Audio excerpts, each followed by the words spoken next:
সাল্লাল্লাহু আলাইহি ওয়াসাল্লাম বলেছেন, যারা আখিরাতকে বাদ দিয়ে আল্লাহ রাব্বুল আলামিনকে বাদ দিয়ে শুধু দুনিয়ার পিছে দৌড়ায়, তারা ওই সমস্ত কুকুরের মতো দুনিয়া তালাশ করে।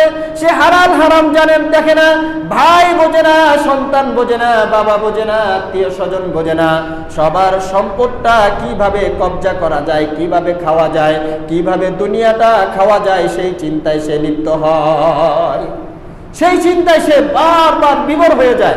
দেখে না যে তার বৃদ্ধ বাবাকে বৃদ্ধাশ্রমে রেখে, বাবাকে সে অসুস্থ বাবাকে ফেলে দিয়ে, রাস্তার ভিতরে ফেলে দিয়ে সন্তান সন্ততিরা কি করে সম্পদ বন্টন করে নেয়। আছে কিনা খবরের ভিতরে, নিউজের ভিতরে পাওয়া যায়।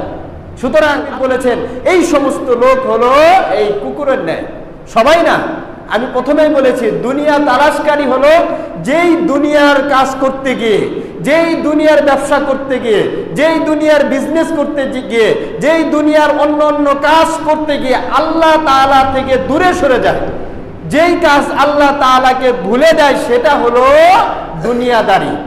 অর্থাৎ বালাগাল উলা বিকামালিহি কাশাফাদ দুজা বিজামালিহি حسنت جميع خصاله صلوا عليه وآله الحمد لله সকল প্রশংসা মহান আল্লাহ রাব্বুল আলামিনের দরবারে, যে আল্লাহ রাব্বুল আলামিন আপনাকে এবং আমাকে আল্লাহ রাব্বুল আলামিন মেহেরবানি করে জুমার নামাজ আদায় করার উদ্দেশ্যে আল্লাহর ঘর মসজিদে আসার এবং বসার তৌফিক দান করেছেন। এই জন্য সকলেই অন্তরের স্থল থেকে দিল খুলে মন খুলে শুকরিয়া দান বলে আলহামদুলিল্লাহ। আমাদের আলোচনা চলতেছিল দুনিয়ার আসল রূপ। গত সপ্তাহে আলোচনা চলেছে, এবছর আমাদের আলোচনা চলবে। তো গত সপ্তাহে যে আলোচনা হয়েছিল, দুনিয়া আল্লাহ রাব্বুল আলামিন সৃষ্টি করেছেন থাকার জন্য নয়। দুনিয়া সৃষ্টি করেছেন থাকার জন্য নয়। আমরা কেউ থাকতে পারবো না, আমাদের পূর্বপুরুষগণ কেউ থাকতে পারে নাই, আমরাও পারবো না।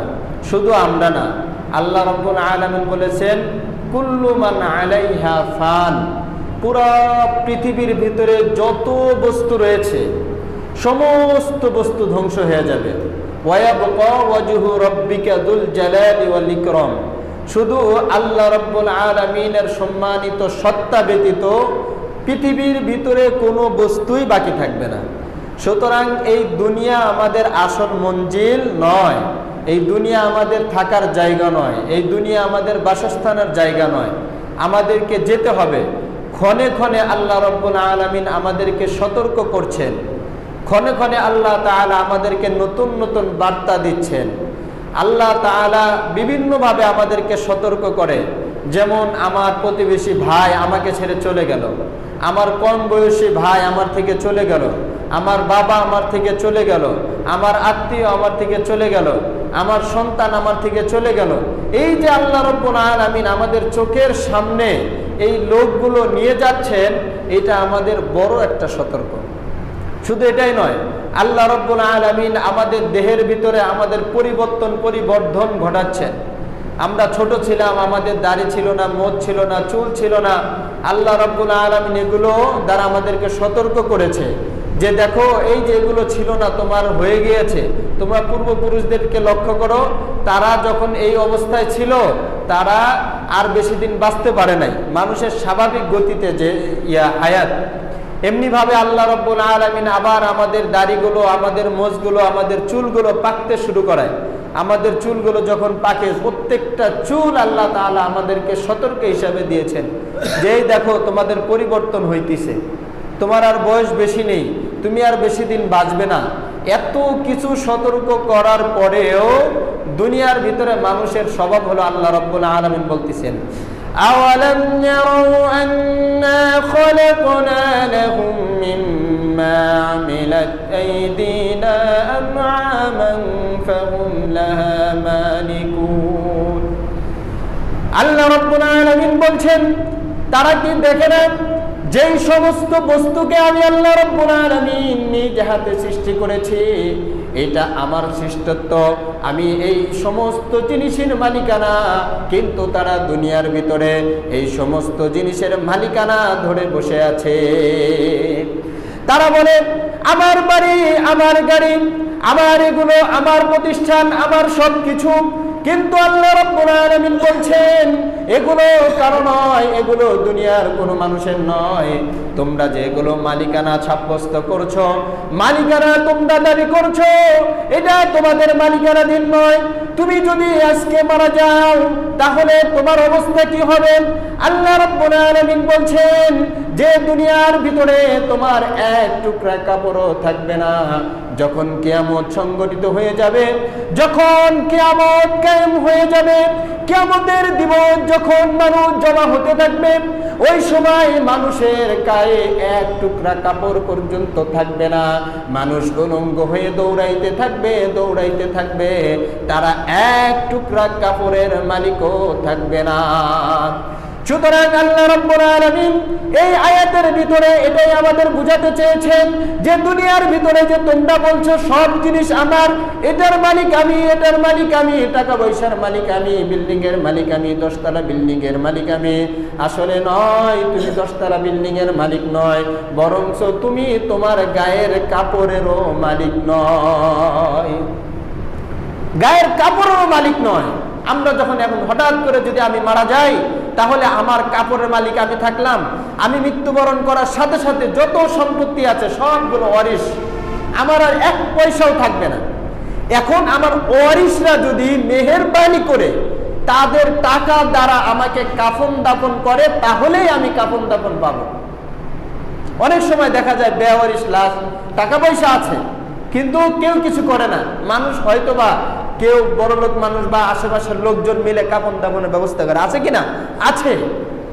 অর্থাৎ আল্লাহ তাআলা বুঝাতে চেয়েছেন, দেখো দুনিয়ার কোনো কিছুর মালিক তুমি না, একটা পয়সার মালিক তুমি না, একটা টাকার মালিক তুমি না, বাড়িঘর তো ইত্যাদি তো তোমার দূরেই রইল।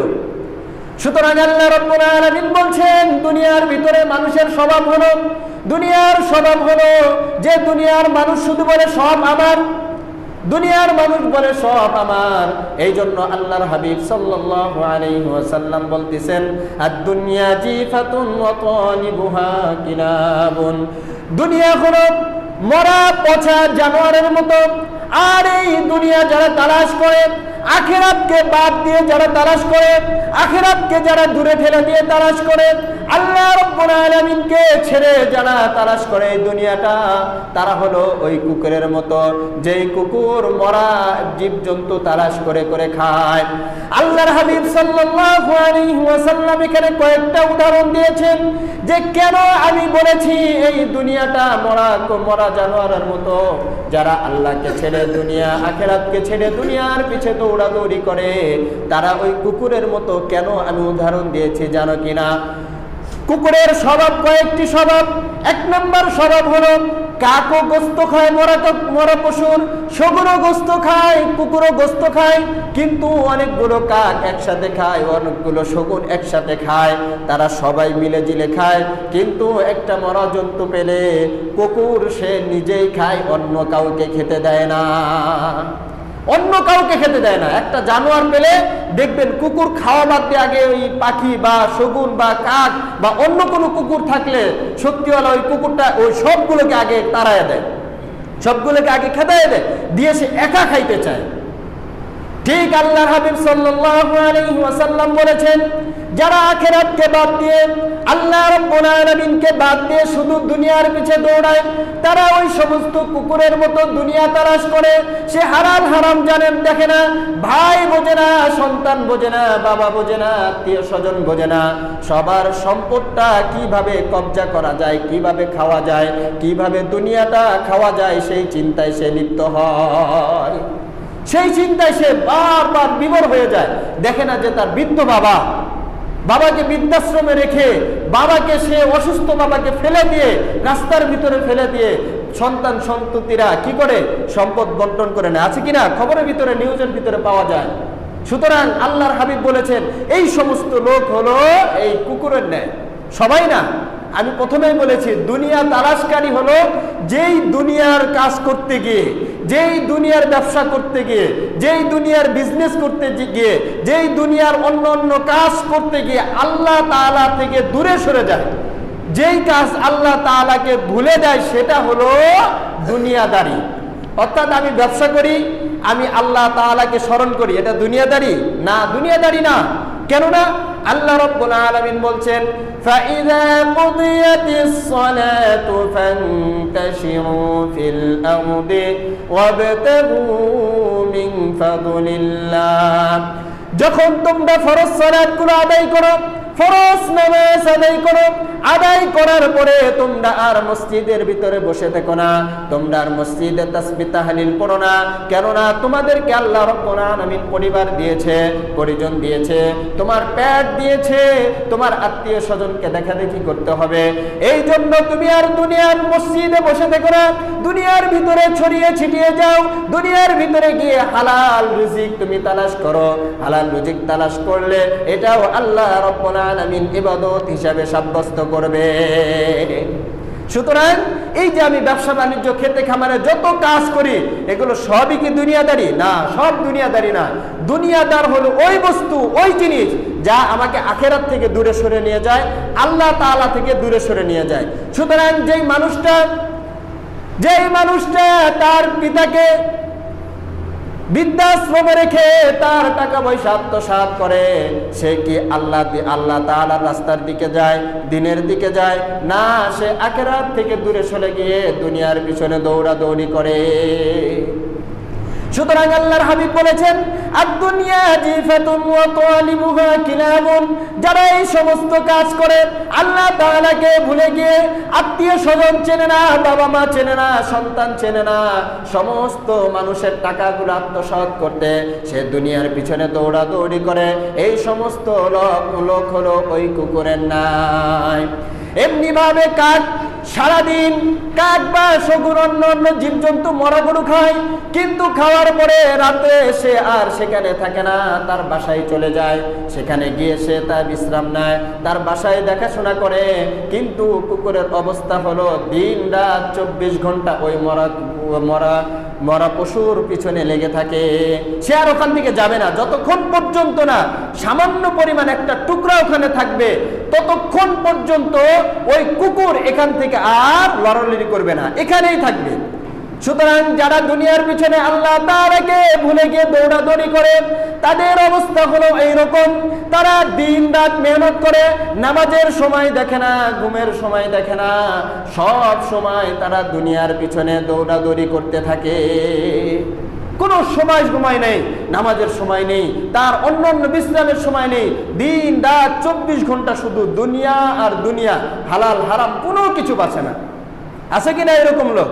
আছে। এই জন্য আল্লাহর হাবিব বলেছেন এইরকম লোক হলো ওই কুকুরের মতো, যেই কুকুর মরা গরু নিয়ে ব্যস্ত থাকে। আর যারা আল্লাহ তাআলাকে ভুলে শুধু দুনিয়া নিয়ে ব্যস্ত থাকে, তারা হলো এই সমস্ত মানুষের ন্যায়, এই সমস্ত কুকুরের ন্যায়। ঠিক তদ্রূপ ভাবে একটা কাক, সে সারাদিন খাওয়ার পরে যখন খাওয়া শেষ হয়ে যায়, সে চলে যায় গন্তব্যস্থানে। চলে যাওয়ার পরে সে আর ওই বস্তুর দিকে ঘুরে তাকায় না, কিন্তু কুকুর ওখান থেকে আর সরে যায় না। ঠিক তদ্রূপ ভাবে কোন মানুষ রয়েছে, তার জীবন চলে যাইতেছে, তার জীবনের শেষ সময় হয়ে যাইতেছে, তার দাড়ি পেকে গিয়েছে, তার মোষ পেকে গিয়েছে, চুল পেকে গিয়েছে, ভালোভাবে চলতে পারে না, সে লাঠি নিয়ে চলতে হয়, লাঠি নিয়ে চলে। এরপরেও তার দুনিয়াদারি শেষ হয় না, সে আর দুনিয়ার পিছ থেকে সে সরে যায় না। এরপরেও অন্যায়ভাবে মানুষের উপর জুলুম করে, অন্যায়ভাবে মানুষের ধন সম্পদ সে লুটে খায়, অন্যায়ভাবে সে অন্য কাজ করতে থাকে, যে কাজগুলো দুনিয়া আখিরাতকে ভুলে দেয়, আল্লাহ তাআলাকে ভুলে দেয়। আছে কিনা এরকম লোক? আছে। সুতরাং আল্লাহর হাবিব বলেছেন এই সমস্ত লোক হলো আদ-দুনিয়া জিফাতুন ওয়া তালিবুহা কিলাবুন। এই সমস্ত লোক হলো ওই কুকুরের ন্যায়, যেই কুকুর মরা বস্তুগুলো শুধু তালাশ করে। দুনিয়া হলো এই মরা বস্তুর মতো, যেই দুনিয়ার পিছনে লেগে গিয়ে আল্লাহ তাআলাকে ভুলে যাবে, তারা ওই কুকুরের ন্যায় ছাড়া আর কোনো কিছু নয়। শুধু এটাই নয়, বরঞ্চ আল্লাহ রাব্বুল আলামিন পবিত্র কোরআনুল কারীমে বলেছেন, ওয়ায়াকুলুল কাফিরু ইয়া লাইতানি কুনতু তুরাবা। কিয়ামতের দিন যখন আল্লাহ রাব্বুল আলামিন এই নিকৃষ্ট প্রাণী কুকুরকে মাটি বানিয়ে দিবেন, এমনি ভাবে গরু ইত্যাদি হাঁস মুরগি সমস্ত কিছুর বিচার হবে। বিচার কিভাবে হবে? একটা শক্তিশালী গরু একটা শক্তি দুর্বল গরুকে গুতা মেরেছিল দুনিয়ার ভিতরে, যখন অভিযোগ দিবে আল্লাহ রাব্বুল আলামিন বলবে, তোমাকে যেইভাবে মেরেছিল ওইভাবে একটা মারো। মারার পরে বলবে, তুমি খুশি হয়েছো? হ্যাঁ, আমি সুন্দরভাবে বিচার করেছি। তখন বলবে, হ্যাঁ, আমরা সুন্দরভাবে বিচার হয়ে পেয়েছি। তখন আল্লাহ রাব্বুল আলামিন সমস্ত প্রাণীর বিচার করার পরে বলবে, তোমরা মাটি হয়ে যাও, তোমরা মিশে যাও, তোমাদের আর অস্তিত্ব দুনিয়ার ভিতরে নেই। তাদের আর অস্তিত্ব থাকবে না, তারা কোনো বস্তুই থাকবে না। এগুলো দেখার পরে যখন কাফেরদের সামনে মৃত্যুকে জবাই করা হবে, কাফেররা তখন দেখে আফসোস করতে থাকবে, ওয়ায়াকুলুল কাফিরু ইয়া লাইতানি কুনতু তুরাবা। কাফেররা বলবে, আল্লাহ, ওই যে দেখো নিকৃষ্ট প্রাণী কুকুর শুকর, এগুলোকে তুমি মাটি বানিয়ে দিয়েছো, এগুলোর অস্তিত্ব নেই। আমাদেরকে যদি মাটি বানিয়ে দিতা, আমাদেরকে যদি অস্তিত্বহীন বানিয়ে দিতা, তাহলে আমরা বড় খুশি হয়ে যেতাম। তারা আফসোস করতে থাকবে, হায় যদি আমরা মাটি হয়ে যেতাম, হায় যদি আমরা নিঃশেষ হয়ে যেতাম। কিন্তু আল্লাহ রাব্বুল আলামিন বলছেন, ওয়ায়াকুলুল কাফির ইয়া লাইতানি কুনতু তুরাবা। তারা হাজার আফসোস করতে থাকবে, তারা আফসোস করতে করতে নিজের হাতগুলো কামড়াইতে থাকবে, নিজের হাতগুলো কামড়িয়ে কামড়িয়ে খাইতে থাকবে, হায় আফসোস, হায় আফসোস, হায় আফসোস। তারা সেই দিন আফসোস করতে থাকবে, কিন্তু তাদের ওই আফসোস আর কাজে আসবে না, তাদের আফসোস আর কাজে আসবে না। সুতরাং এই দুনিয়ার মালিক আমার এগুলো ছাড়তে হবে, এগুলো আমাদেরকে ছাড়তে হবে। আমার কিছু না, আমার বলতে কিছু না, শুধু আমল। আমার দুইটা জিনিস, নেক আমল, বদ আমল। বলেন, আমার কয়টা জিনিস? দুইটা জিনিস। একটা হলো নেক আমল, একটা হলো বদ আমল। আমি নেক আমল করলে এটাও আমাকে দিবে আল্লাহ রাব্বুল আলামিন, আমি বদ আমল করলে এটাও আমাকে দিবে আল্লাহ। আল্লাহ রাব্বুল আলামিন বলছেন, আল ইয়াউমা তুজজা কুল্লু নাফসিন বিমা কাসাবাত লা যুলমাল ইয়াউম। আল ইয়াউমা তুজজা কুল্লু নাফসিন, প্রত্যেকটা নফস, প্রত্যেকটা মানুষ যা আমল করেছে এটা পুঙ্খানুপুঙ্খানু তাদেরকে দেওয়া হবে। আজ কারো উপর জুলুম করা হবে না, আর কাকে এমনিতেই মাফ করে দেওয়া হবে না। যদি কাফেরকে আল্লাহ রাব্বুল আলামিন মাফ করে দেন, আমাদের উপর জুলুম হবে। কেননা আমরা কাফেররা, তারা এই দুনিয়ার ভিতরে থেকে কত আরাম আয়েশ করেছেন। আল্লাহর হাবিব সাল্লাল্লাহু আলাইহি ওয়াসাল্লাম বলছেন, আদ-দুনিয়া সিজনুল মুমিন ওয়া জান্নাতুল কাফির। দুনিয়াটা হলো কাফেরদের জন্য জান্নাত আর বালাখানা, আর মুমিনদের জন্য হলো জেলখানা স্বরূপ। কেননা মুমিনদেরকে আল্লাহ রাব্বুল আলামিন বিভিন্ন বিপদ আপদ বালা মুসিবত দিয়ে পরীক্ষা করেন। পরীক্ষা করার পরে যখন উত্তীর্ণ হব, তখন আল্লাহ রাব্বুল আলামিন আমাদেরকে জান্নাত দিবেন। আর যারা কাফের, তাদের জন্য আখিরাতে কোনো জিনিস থাকবে না, তাদের আল্লাহ রাব্বুল আলামিন সামান্য পরিমাণ কোনো কিছু দিবেন না। আর তারা যে দুনিয়ার ভিতরে ভালো কাজ করে, অনেক কাফেররা করে না ভালো কাজ করে। কি ভালো কাজ করে? অনেকে রাস্তা করে দেয়, অনেকে স্কুল করে দেয়, অনেকে আবার গরিব মানুষকে দান করে, খাবার দেয় কিনা? তো ওই দিন কাফেররা যদি আল্লাহ তাআলার কাছে দাবি করে যে, আল্লাহ, আমি যে ভালো কাজ করেছিলাম, এই ভালো কাজের প্রতিদান কই আমার? আমি যে স্কুল বানিয়ে দিয়েছিলাম, আমি যে রাস্তা বানিয়ে দিয়েছিলাম, এটা ভালো কাজ না? মানুষ এখান থেকে উপকৃত হয়, উপকৃত হয়েছে, আমার এই কাজের প্রতিদানটা কি? আল্লাহ রাব্বুল আলামিন কাউকে ঠকাবেন না। কাফেরদেরকে আল্লাহ রাব্বুল আলামিন এর প্রতিদান দুনিয়ার ভিতরে দিয়ে দেন। কাফেররা যখন একটা ভালো কাজ করে, এর বিনিময়ে আল্লাহ রাব্বুল আলামিন তাদেরকে দুনিয়ায় দিয়ে দেন। কিসের জন্য দুনিয়ায় দিয়ে দেন? কেননা তারা আখিরাত বিশ্বাসই করে না। আখিরাত যদি বিশ্বাস করতো, আল্লাহ তাআলাকে যদি বিশ্বাস করতো, তাহলে আল্লাহ রাব্বুল আলামিন তাদেরকে আখিরাতেই দিত। কিন্তু তারা আখিরাত বিশ্বাস করে না, আল্লাহ তাআলাকে বিশ্বাস করে না। এই জন্য আল্লাহ তাআলা বলেন, যেহেতু তোমরা আমাকে আমাকে বিশ্বাস করো না, আখিরাত বিশ্বাস করো না, তোমরা দুনিয়া বিশ্বাস করো, তোমাদেরকে দুনিয়ার ভিতরেই দিয়ে দিলাম। আর দুনিয়া সিজনুল মুমিন ওয়া জান্নাতুল কাফির। আল্লাহ রাব্বুল আলামিন এই দুনিয়ার ভিতরে আমাদেরকে জেলখানার মতো রেখেছেন। কিভাবে? আল্লাহ রাব্বুল আলামিন বলছেন, যুইনা লিন-নাসি হুব্বুশ শাহাওয়াতি মিনান নিসাই ওয়াল বানিনা ওয়াল কানাতিরিল মুকানতারাতি মিনাদ যাহাবি ওয়াল ফিদ্দা। আল্লাহ রাব্বুল আলামিন দুনিয়া সৃষ্টি করার পরে দুনিয়ার সামনে একটা পর্দা দিয়ে দিয়েছেন।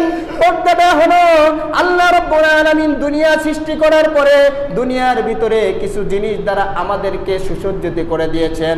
কেননা পরীক্ষার বস্তু যদি না থাকে তাহলে পরীক্ষা কিভাবে দিব? আল্লাহ রাব্বুল আলামিন আমাদের দুনিয়া চাকচক্য দিয়েছে, দুনিয়া সুন্দরভাবে সৃষ্টি করেছে, টাকার লোভ দিয়েছে, ধন সম্পদের লোভ দিয়েছে, ধন সম্পদ দ্বারা আমাদেরকে সামনে লোভ লালসা ইত্যাদি দ্বারা ভরপুর করে দিয়েছে। এই লোভ লালসাগুলো যখন আমাদের সামনে আকৃষ্ট হয়ে যায়, লোভ লালসা যখন আমাদের সামনে এসে যায়, তখন মানুষ আর আখিরাতকে ভুলে যায়। আল্লাহ রাব্বুল আলামিন এটাই বলছেন তোমাদের জন্য পরীক্ষা। আর দুনিয়া সিজনুল মুমিন, আমি আছি কই? জেলখানার ভিতরে। জেলখানার ভিতর থেকে কি সবকিছু পাওয়া যায়? বলেন, সবকিছু